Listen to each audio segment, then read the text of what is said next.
So the jig is up. You have to wake up and smell the coffee. Hollywood is on strike. On May 2023, 11,000 screenwriters took to the streets of Hollywood to protest studios' unfair labor contracts. But these have now been joined by actors who are worried about a new issue. Actors now face an existential threat to their livelihoods with the rise of generative AI technology. Artificial intelligence and how it can generate performances that never took place. In this video, I'm going to discuss how AI is changing film, what's behind actors' concerns, and the bigger issue behind these developments.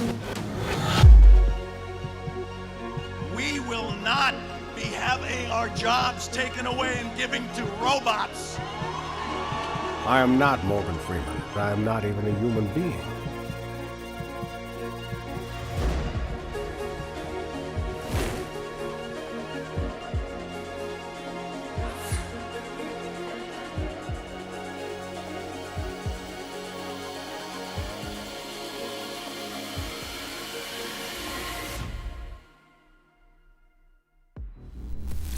The use of generative AI in film isn't really anything new. It has been used in the past, for example, in the movie The Irishman to make the actors look younger.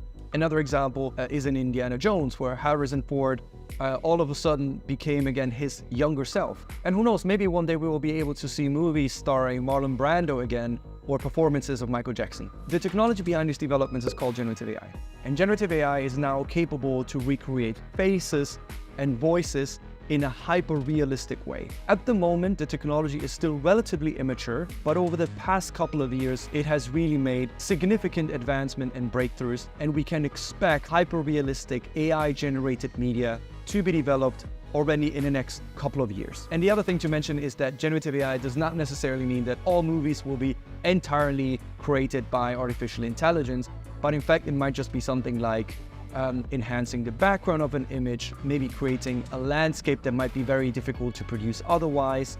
Basically a hybrid of real-world acting combined with AI.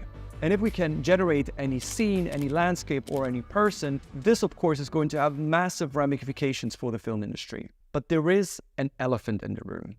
When we think about Hollywood, the first people that come to mind are basically the established actors, such as Tom Hanks, Leonardo DiCaprio, Emma Watson. But the truth is that these are really only a very tiny majority, and Hollywood has a huge underbelly of people who actually work there and ultimately keep the shop running.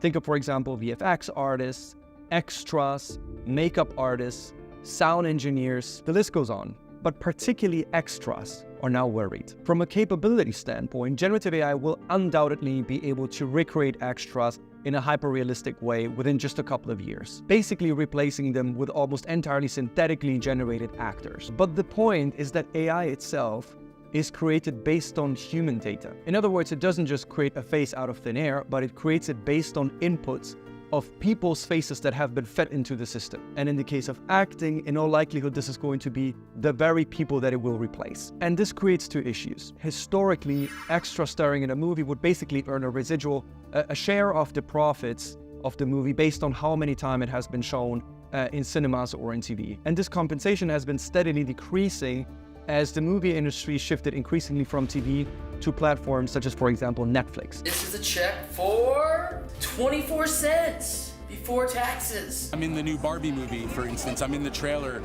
with Margot Robbie fingerprinting her. I only made a couple $100 that day. I don't make any royalties. I don't make anything off the streaming. But regulatory provisions are not in place yet to determine whether data from actors' faces can be reused by AI. That creates legal uncertainty and especially potential abuse by those who have the economic capital. Now, executive reports hint that the industry is shifting towards a licensing model, whereby actors might license out to film companies the right to use their face for new movies. Will this affect some of the more established actors? Absolutely. And some even embrace it. Take, for example, Tom Hanks, who recently said this. I could get together and pitch a series of 7 movies that would star me in them, in which I would be 32 years old from now until Kingdom Come. You know, I could be hit by a bus tomorrow, and that's it. But my performances can go on and on and on and on and on. And this would represent big business for established actors who could license out their faces and voices to basically create more performances that ultimately generate more income. But it's a very different story for extras who are not very well known. Some extras might also license out their appearance, which effectively would eliminate their days that they're paid on set. But there's also been reports of filming companies pressing for lifetime licenses, which would effectively mean that extras would be automated away entirely. And Hollywood is not the only one. Generative AI is also revolutionizing music. Take, for example, this video of Freddie Mercury singing "My Heart Will Go On."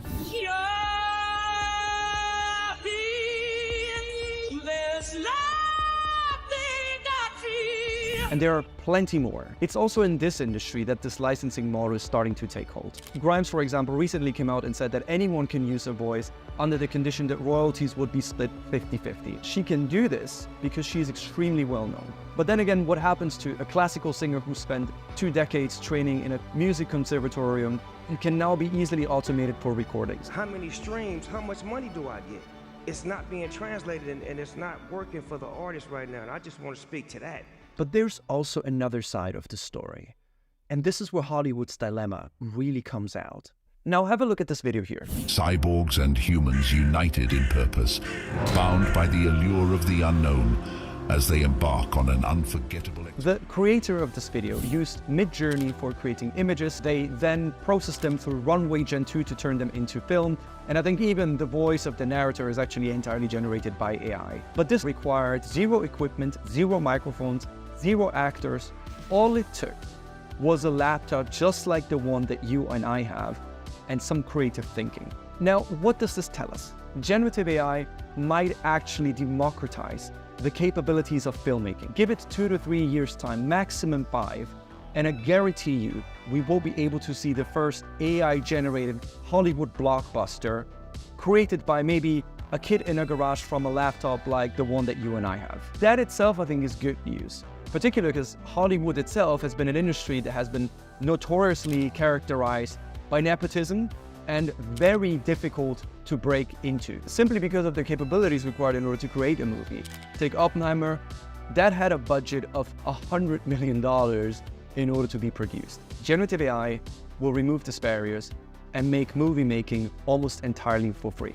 Now at this point, I want to be extremely clear. What's happening in Hollywood is not a story about the risks of generative AI. AI is dual nature, and as we have discussed, it can create many benefits such as spreading out creativity. This is ultimately a story about power, and an industry which has failed to recognize how to navigate this transition for the workers who keep the shop running, and probably also doesn't really care beyond the economic incentives. But the truth is that at this stage, there really seems to be little reason to think that this trend will stop. History teaches us that the pace of technological development can hardly be stopped. This disruption also creates opportunity and a revolution at what it means to create film or music. But it will require adjustment and ensuring that people won't get left behind, from Hollywood to Abbey Road.